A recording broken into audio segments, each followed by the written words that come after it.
Shalom, damai di hatiku. Kembali bertemu dengan saya, Pendeta Jonathan F. Pulalan, pada hari Minggu tanggal 28 Mei tahun 2023.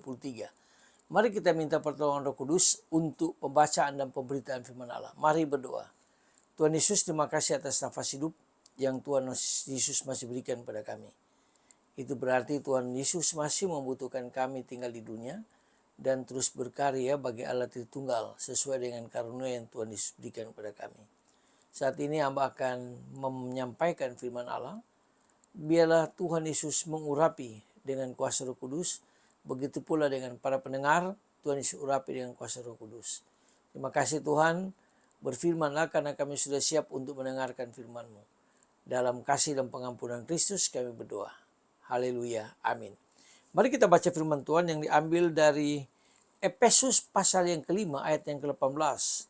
Firman Tuhan berkata begini, dan janganlah kamu mabuk oleh anggur, karena anggur menimbulkan hawa nafsu, tetapi hendaklah kamu penuh dengan roh.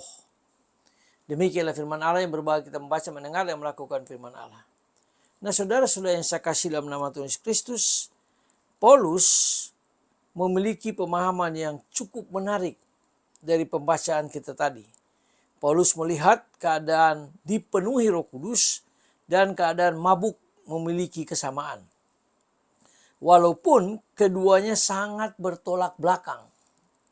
Kesamaannya adalah orang-orang yang mengalami sama-sama, orang yang mabuk maupun orang yang dipenuhi Roh Kudus sama-sama terkadang tidak memiliki rasa malu lagi. Karena dia sudah dipenuhi Roh Kudus. Begitu juga orang mabuk. Lalu yang kedua, dia berani.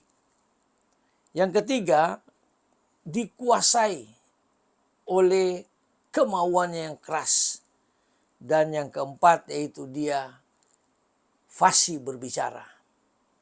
Nah saudara-saudara yang saya kasih dalam Tuhan Kristus, selanjutnya keadaan dipenuhi Roh Kudus itu oleh Paulus dikaitkan dengan suasana ibadah. Di mana orang yang penuh dengan Roh Kudus pasti membuat jemaat akan bermazmur, menyanyikan kidung pujian sambil bersorak-sorak, sambil bersukacita karena dia dipenuhi oleh Roh Kudus. Namun kalau orang mabuk tidak, dia pasti akan berontak dan dia pasti akan membuat huru-hara. Nah saudara-saudara yang saya kasih dalam Tuhan Kristus, gereja yang dipenuhi Roh Kudus akan membangkitkan kuasa dalam gereja itu. Untuk menjadi apa?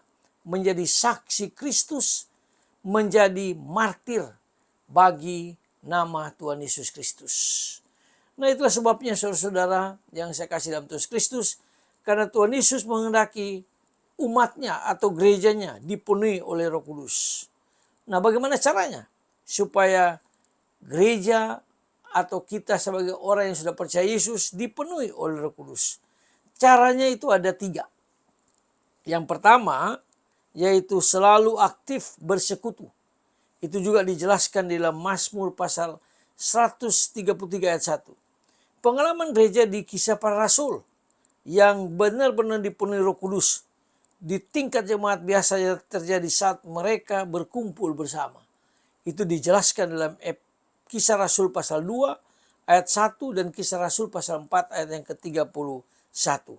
Lalu di mana ada 2-3 orang berkumpul dan sepakat meminta sesuatu dalam nama Yesus, mereka akan menerimanya.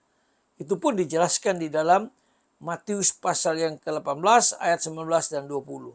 Nah saudara-saudara yang saya kasih dalam Tuhan Kristus, yang kedua, tetap menjaga dan membuka hati. Itu juga dijelaskan di dalam Amsal Sulaiman pasal yang ke-4 ayat 23. Kita harus memiliki sikap rendah hati. Kalau kita mau dipenuhi Roh Kudus, kita harus memiliki sikap yang rendah hati. Itu juga dijelaskan dalam Yesaya pasal 57 ayat yang ke-15.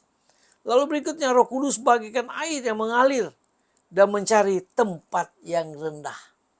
Nah itulah sebabnya kalau saudara saya sekali lagi mau dipenuhi Roh Kudus, kita harus rendah hati dan jangan sombong.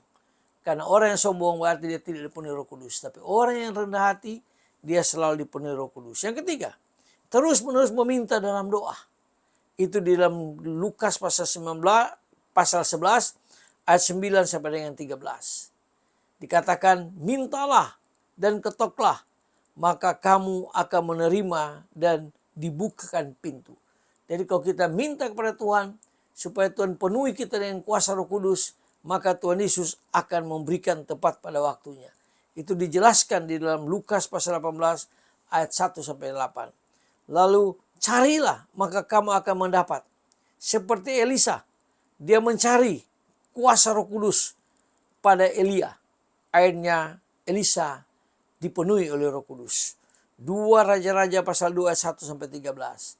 Nah, saudara-saudara yang saya kasih dalam Tuhan Kristus, Alkitab mengajar kepada kita sebagai orang yang sudah percaya pada Kristus, bahwa kalau kita ingin dipenuhi oleh Roh Kudus, kita harus menjaga hati kita terus aktif dalam kegiatan ibadah bersama dan terus-menerus memintanya di dalam doa. Mari, hari ini merupakan hari pencurahan Roh Kudus. Pada waktu Roh Kudus dicurahkan oleh Kristus, maka para murid berani menyampaikan berita Injil. Para murid mereka bersekutu, saling mengasihi satu sama lain. Mereka juga saling tegur satu sama yang lain. Tapi yang paling penting, yaitu mereka memberitakan Injil. Rasul Petrus pada waktu dia sudah diurapi oleh Tuhan, dipenuhi Roh Kudus, maka dia berkhotbah.